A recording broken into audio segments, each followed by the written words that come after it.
Once we became profitable and the business was like this, I was working a ton of hours.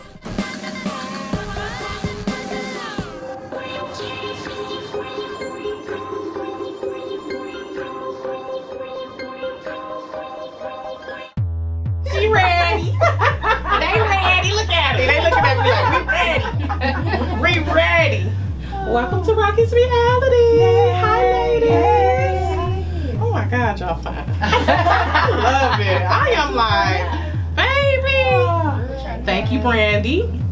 Also the founder of the Detroit Beauty Expo. Yes, the Business Beauty Expo. Yes. Business Beauty Expo. That coming up in October again? Okay, I will definitely be there. Also, we have Super Cool Ricky. Hello. She's a singer, rapper, writer. And then we have with the flawless skin. Yes. Miss Jessie Hazen. She is about the skin, boo-boo. Okay? I went for a consultation. She was like, yeah, well, I know what other people are doing, but this is what I do. I was like, oh. So Miss Jessica. That sounded like I thought my was yeah, it was. That's exactly what you said to me. Jessica Stallings Hayes, which is kind of my cousin in a way, because we got family. Now, your industry, you have a unique thing with Skinphorea, the facial bar. That's like a unique thing. Yeah. So for you, how has it been? Because I love when you told me about how the issues you went through as a black business owner. Right. How at times you could not put your face on the website. That really stood out to me. For a year and a half, I had to pretend I was a manager. Yeah. Yeah. Just to get to where we were at. So yeah. So I'm sure that did not help with imposter syndrome. Because it's located in Royal Oak, which we know is an affluent suburb of Detroit. So talk about that. When we were trying to get started with Skinphorea, we were looking downtown, West Bloomfield, Royal Oak. We were looking all over the place. And I would always get approved on paper. So, you got to do your business plan, you got to send in your taxes, financials, everything. And they're like, wow, this is a great place. We would love to have it here. And it's different landlords and investors and everything. They have a look on their face. Oh, yeah. Oh, yeah. And it happened at least twice where my broker was like, I don't know what's going on. And I'm like, nope, yep, exactly. I know. Wow. And I think after the second time, that's where... Second time of what? Like, was it a rejection? A rejection in person. You're approved. I'm going to set and figure out this is where my bathroom's going to be. This is where the rooms are going to be set up. We're all set with everything. We're just doing a design, but they're meeting me in person. And it was like, no, I don't think this would be a great business deal. So after that happened for the second time, that's where I went to our PR and marketing and said, take me off of everything. So me and my partner take us off of everything. I changed my name. So I am Stallings, but I did Jessie Hayes, so you couldn't Google me. So that's why when people say, what's your name? I'm like, I don't know what name it is today. Because I went by Jessie Hayes for so long, so people couldn't Google me. Once I did come out and say I'm the owner, business took off. Right, because people were probably impressed to say, oh my gosh. They're like, you look like me. I mean, or did any of the customers give you that look like, oh my gosh? Yeah. In the beginning, some of the older clients was like that, but it was more support than it was backlash with anything. This is my thing, why I think imposter syndrome is a thing, is because success, a lot of times we let other people define success for us instead of defining it for ourselves. Yeah. So yeah, when then people would come and look at me and say, oh, I want to be like you. Or you inspired me to quit my job. And I'm like, no, don't. Right. Don't quit your job. You don't know what you're doing. Like stay, please. Please stay. So I would get that. I would get that every day. And people thought they were giving me praise, but I would get more depressed. More depressed because I'm like, people think I'm just killing it. You know what? I have felt that same way at times. Really? So everybody's just like, I want what you have, but they saw the building.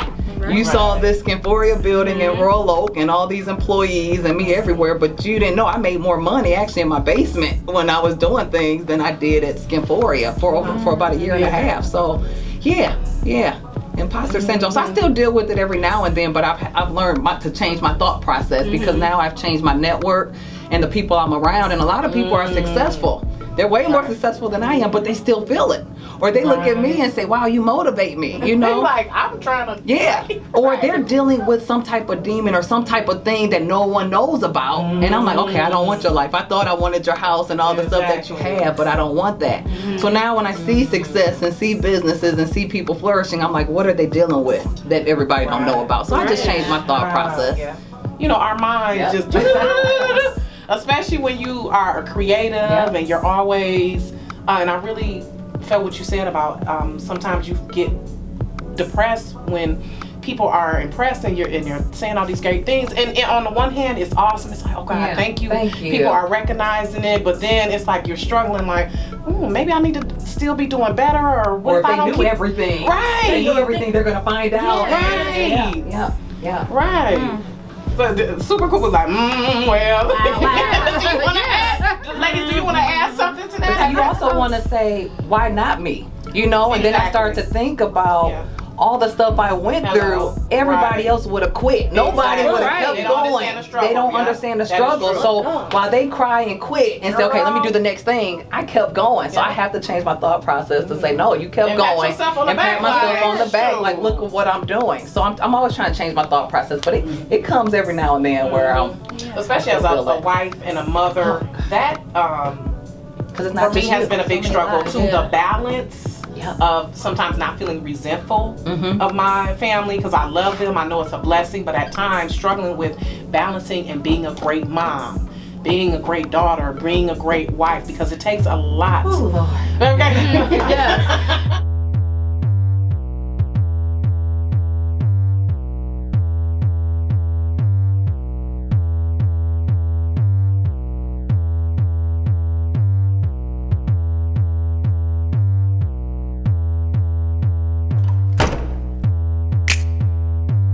The past few days, I know it's been chaotic, so I don't know what's going on with you, your family. Some of you guys got kids. I don't know if you know, Candace, Shakira, you're like me. I got 3 kids now at home. I didn't plan on this. Groceries, sitters, everything. It's a little overwhelming. So we just have to rush to the school, get everything, figure out how they're about to learn, and cancel everything that we have planned for the next month or so. How are you guys feeling with everything? Everybody's been a little overwhelmed. You going on throughout the days like, okay, you're stressed. Yeah, especially dealing with the kids and everything. Groceries, yeah. Groceries was the main thing. Just trying to stock up for 4 kids is like, it'll be gone in a week. Like, when they're in the house. Yeah. So same here. If you're not all having clients, just try to skip a chair or so we're not all in each other's face and back to back. We're keeping up with the CDC guidelines. I probably get an email every 3 to 4 hours from them about spa guidelines, salons, and everything. So if anything happens and they say we have to shut down, or if anything happens with our hours or anything like that, we'll keep you posted. Right now, there's been no changes.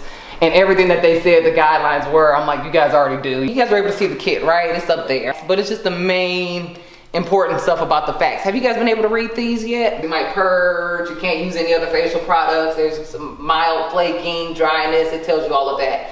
And then if they have any questions or concerns, they'll just email Skin Help. So you know how we change their routine every 2 weeks almost? With the glycolic serum, do they just stick to using it every other day? Yep, they'll stick to using it every other day. Yep, rapid pigmentation. Okay. Thank you. I just Thank wanna you. make sure Yeah. So yeah, glycolic rapid pigmentation. Yeah, because, and I don't know, have you guys been using it? If you use it every day, you're gonna be like, oh, my skin looks glowy, it's glossy, it's perfect, and then it starts to peel, and then it starts to get. You can tell when someone is over exfoliated because it looks tight. It looks like rubbery.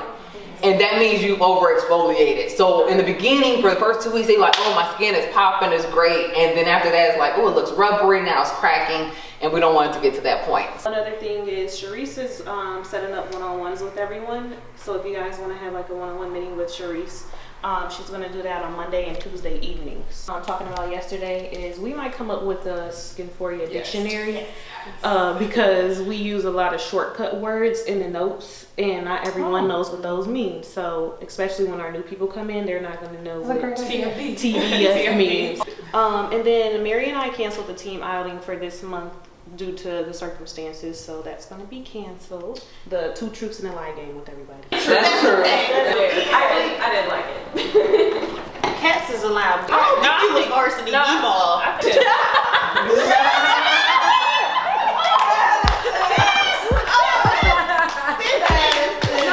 So I've gained patience. This was a good. That was a good one. True. I've been eating healthy, and I refuse to be on an airplane.